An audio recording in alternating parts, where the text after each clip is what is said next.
Bum, bum, bum, bum, bum, bum, bum. Welcome back, my friends, to BjjBrick Quick.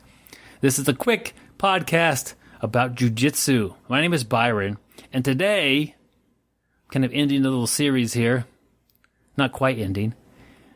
I'm talking about getting my black belt. So the past several episodes, I've gone up the ladder of starting with getting my white belt, which is the most important belt you can get.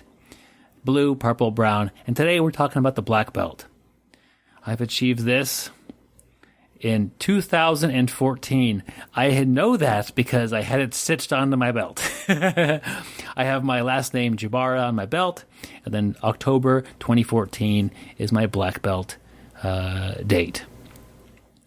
And I got my black belt from Andre Montero. He trains in New York. Hanato trained in Florida. Okay, let me explain this. Hanato, both Andre and Hanato are from Brazil. Hanato moved to Florida. He's still there. And Andre is in New York, still in New York. And they both have affiliate schools. And you might be in a school that's affiliated of another program.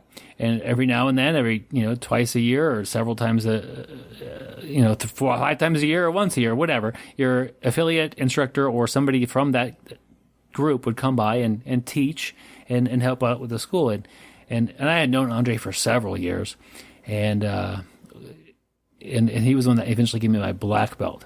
So my coach John, who I had started with, if you remember back several episodes back, I guess gave him a white belt. He had been there for all of my belt promotions, and he may not have been there physically. I don't think he was there for the purple belt, but I know he was there for the brown belt, and I know he was there for the black belt as well. But he was alongside me, as a teammate, as a coach for all of them. And John, he achieved black belt before me quite a bit. I don't remember when, but and he started it off when I started. He's a purple belt. So anyway, he injured his back.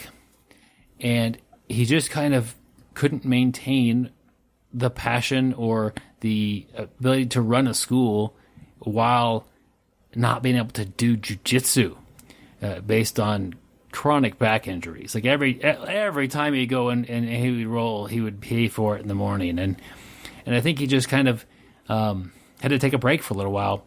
So me hopped over there with Jake Fox, where I'm at now, and Jake is also a student of John's from back in the day, and there's no bad blood between John and Hanato or me and Andre. Everybody is cool. And John tries to do a little bit of training nowadays, but it's less than he was. And he definitely, I don't think, he's not running an academy. Anyway, so Jake was under Andre Montero and had attended several seminars of the brown belt with him, and eventually Andre awarded me my black belt. Now, I didn't test for the black belt. I think Jake was a black belt at the time, and I think I had rolled good enough with Jake consistently to where and I'm also smaller than Jake. And I think he's a black belt. If I'm one, he's one. And so one of the times when Andre came to town, Andre rolled with me a lot that day. And he really rolled hard. And I remember thinking he had me in mount, and I just could not get him off of me. I could not breathe. I was getting claustrophobic.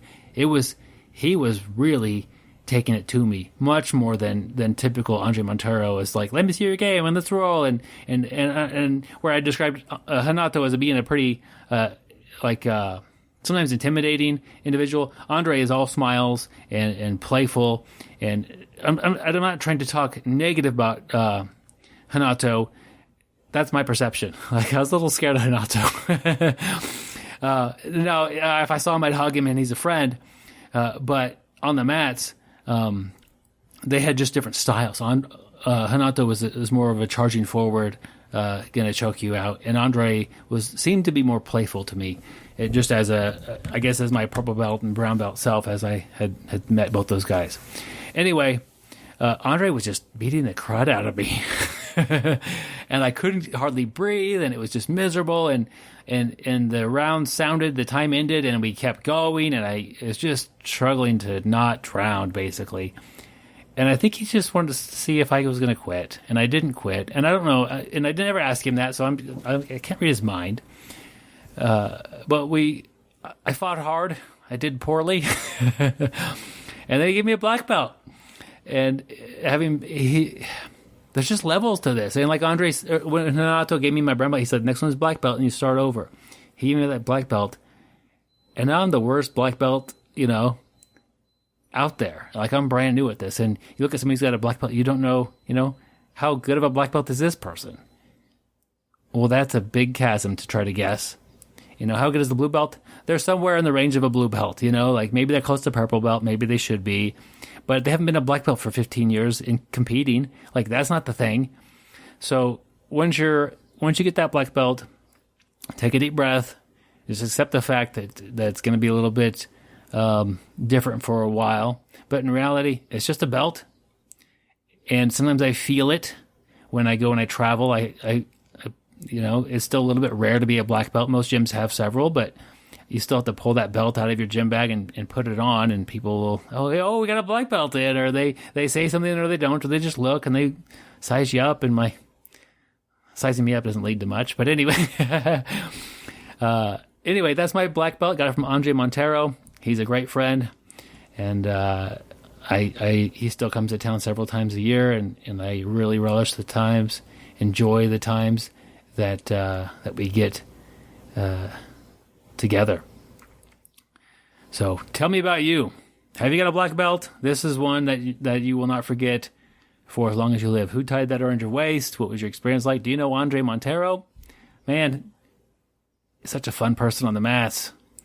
Such a huge knowledge base. All these guys. Oh, I was so fortunate looking at this list of people: Eric Williams, Roberto Tosi, Renato Tavares, and Andre Montero. John Castillo gave me a white belt. All these people have huge influences on me. Are you a coach tying belts around people's waists? It's a big deal, guys. Till next time, stay sweaty, my friends.